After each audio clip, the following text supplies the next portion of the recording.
हाँ मित्र, आज हम शुरू करे जा रहल बानी फिलिपियो के पत्री 2 अध्याय के 3 पद। एह तरी से बता रहल बा, विरोध या झूठों के बड़ाई खातिर कुछ मत करा, बाकी नम्र बन के एक दूसरा के अपना से नीमन बुझा। इन निर्देश पहले भी बता चुकल बानी। कुछ लोग शुभ संदेश की घोषणा जलन और कलह के कारण करत रहले। अब पौलुस यहाँ कह रहल बाणे, कुछ भी दलबंदी मिथ्या अभिमान के वश में होके ना कोल जाओ। यदि रुआ कलीसिया में आज के समस्या के विवेचना करत त रुआ पाइप की मतभेद मूलतः सदस्य सब के शिक्षा सब के मतभेद के कारण ना भइल, बल्कि ऐसे कि सदस्य सब में जलन और कलह भइल करेला। इस सच बा कि कुछ सदस्य त समस्या पैदा करे के विशेष योग्यता ले आवेलन कलीसिया में। यदि प्रत्येक सदस्य पौलुस प्रेरित के ई निर्देश स्वीकार कर ले तो 100% ना तो 50% उहमे के उहमे समस्या के हल हो जाई। यदि रुआ कलीसिया में कोनो काम कलह के बीच से होके कर रहल बानी तो बढ़िया होकित कि रुआ ओह कार्य के छोड़ दीही। ओसे यदि रुआ काम के ऐसे शुरू कैले बानी कि और मान बढ़ जाओ, रुआ के पद प्राप्त हो जाओ, तो रुआ काम के रोक दीही। कार्यक्रम और सम्मेलन सब के पश्चात आभार प्रदर्शन के एगो बड़ महत्वपूर्ण काम भइल करेला, पर एकरा में कोनो ना कोनो के नाम जरूर छूट जाइल करेला और तब समस्या पैदा हो जाला। का जरूरी बा कि मसीह सेवक के ए रीति से सम्मानित कइल जाओ। मिथ्या अभियान के खातिर कुछ मत करा। पौलुस प्रेरित के निर्देश फिर ऊ कहताने, नम्रता पूर्वक अपना अपेक्षा दूसरा के श्रेष्ठ समझा। उहवा यूओदिया और संतुखे के बीच यह समस्या रहे। शायद दोनों ही एक दूसरा के अपना से नीचे गिरावे के प्रयास में लागल रहले। यदि उ दोनों एह पद के निर्देश के अपना लिहते तो सब समस्या ही हल हो जाइत। बहुत ऐसा समस्या सुलझ जाइत यदि कलीसिया में संगति विभाग के सदस्य सब के ए निर्देश के अपनाव के मूल ज्ञात होखित। उहवा तो छोड़, यानी कि दूसरा शब्द में कहल जाओ, उहवा तो होड़ लागल रहित एक दूसरा से आगे बढ़े के और ऊपर उठे के। ओसा ही होला। तो एकरा बारे में जानकारी खातिर वह हमरा संगे आपन पवित्र शास्त्र बाइबल निकाल ली। फिलिपियो के पत्री 2 अध्याय के 4 पद। हर एक जाना अपना भलाई खातिर ना, बाकी दूसरा के भलाई खातिर चिंता करो। दूसरा के यह सबसे महत्वपूर्ण शब्द है। यदि रुआ में प्रभु यीशु मसीह के मन बा तो ऊ असंभव के रुआ संभव क के दिखा दिए। जी हाँ, ई असंभव ना हो। ई सुगर स्थिति मसीह यीशु खातिर संभव है। ए अंग के सबसे अधिक विश्वास बा जे ए शब्द के ऐसा महत्वपूर्ण बना देले बाणे। मसीह यीशु सड़क से धरती पर काहे अइलन? हम शुभ संदेश पेश काहे करी? दूसरा खातिर आपन विषय ध्यान राखल छोड़ के दूसरा के ध्यान राखल ही मसीह यीशु के मस्तिष्क है। आई अब देखल जाओ मसीह यीशु के मन मस्तिष्क के झलक उनकर दीनता में। मित्रता एकरा बारे में जानकारी खातिर रो हमरा संगे आपन पवित्र शास्त्र बाइबल खोल ली और ओहमे देखी फिलिपियो के पत्री 2 अध्याय के 5 पद ए तरी से बता रहल बा। जैसन मसीह यीशु के स्वभाव रहे ओइसने तोहनियो लोगन के स्वभाव होखे के चाही। मित्र, रुआ सब आपन स्वभाव के मसीह के स्वभाव जैसन बना ली।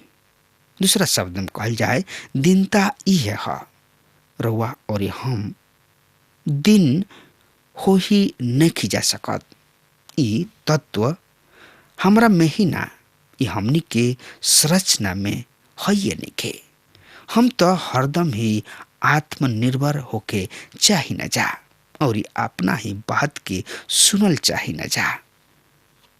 हमने सबन के इहे मूल प्रवृत्ति है और यदि हमने के पालन पोषण दमन के स्थिति में भइल बा तो हमने के जिंदगी में मनोवैज्ञानिक समस्या पाल बैठल बानी जा। परिवार में ई देखल जाला कि यदि दूगो बेटा बाड़े तो यदि बड़का बेटा बहुते कुशाग्र बुद्धि के बाणे और ओकरे सबकर प्रशंसा प्राप्त होत रहला और परिणाम स्वरूप छोट बेटा हटत जाला और केहू के ध्यान ओकरा ओर ना जाला और ऊ एक तरी से ठुकरावल ऐसन रह जाला। तब होला ई कि छोटका बेटा विद्रोही होके बड़का बेटा से विपरीत दिशा में बढ़ जाला और बाबू महतारी खातिर समस्या के कारण सिद्ध हो जाला। ई ह एगो स्वाभाविक मनुष्य के स्वाभाविक प्रतिक्रिया। ओकरा के सुधारे के सब प्रयास विफल होला। ओकरा से बात कइल ही व्यर्थ सिद्ध होला। ओ आदमी के जवन की पवित्र आत्मा के स्पर्श से नया जन्म प्राप्त आदमी ना, उ कौनो भी सलाह स्वीकार ना कर सकेलन। ई प्रभु यीशु मसीह के व्यक्तित्व के विषय है और एकरा के कहल गोइल बा किनोसिस अर्थात रिक्त क दिहल।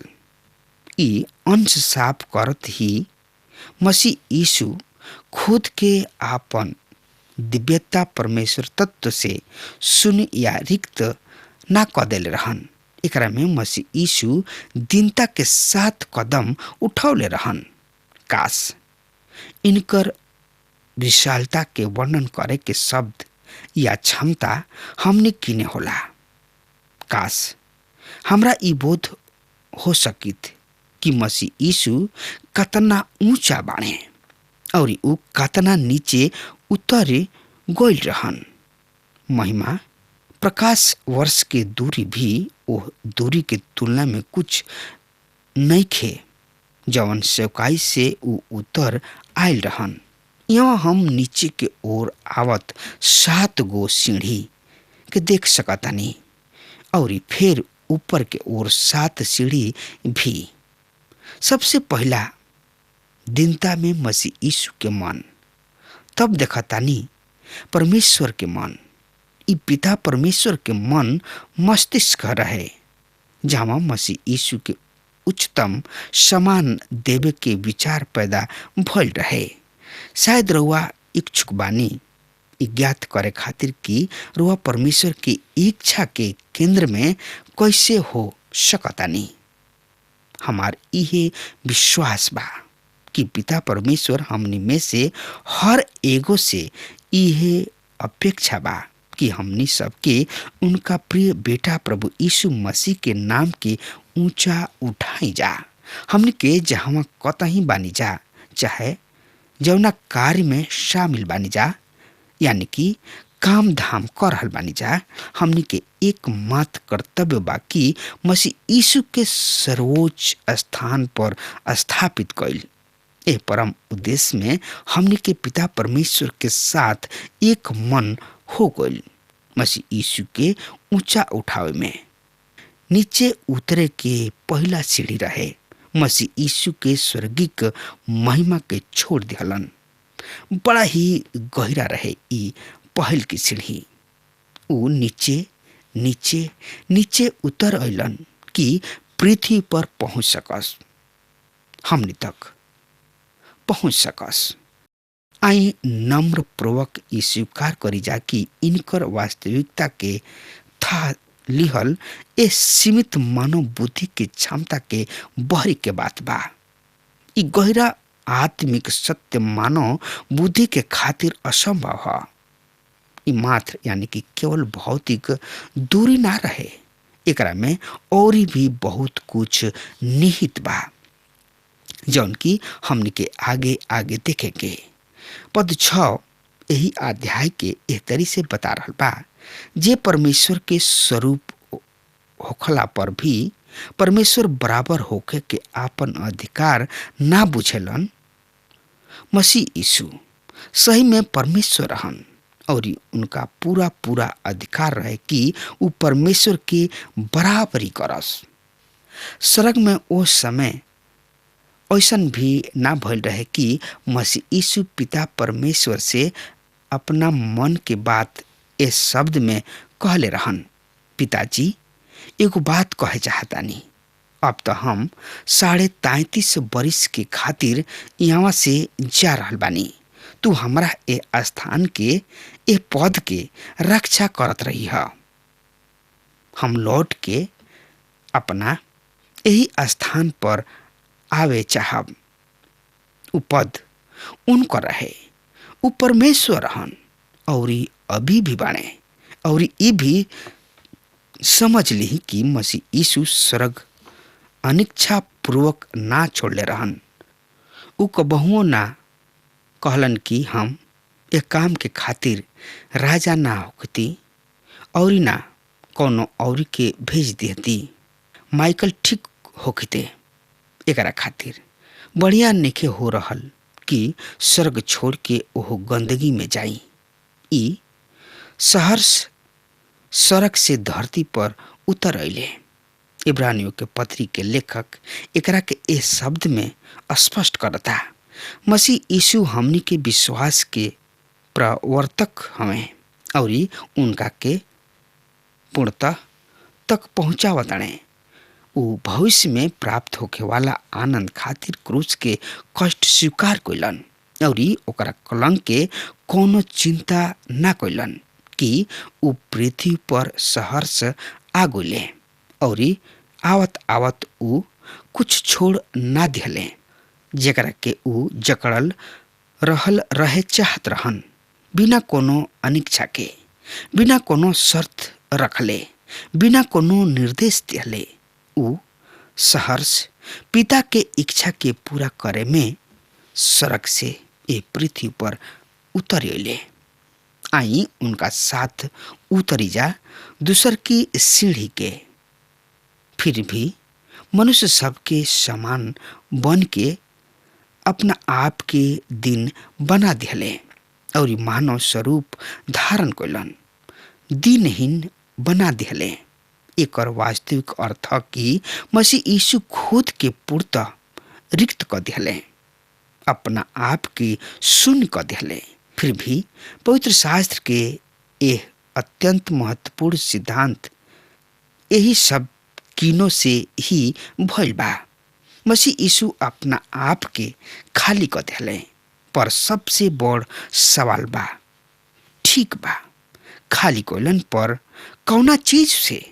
कुछ गणना कैलन कि मसीह यीशु खुद के अपना इस तत्व से रिक्त कर देले रहन।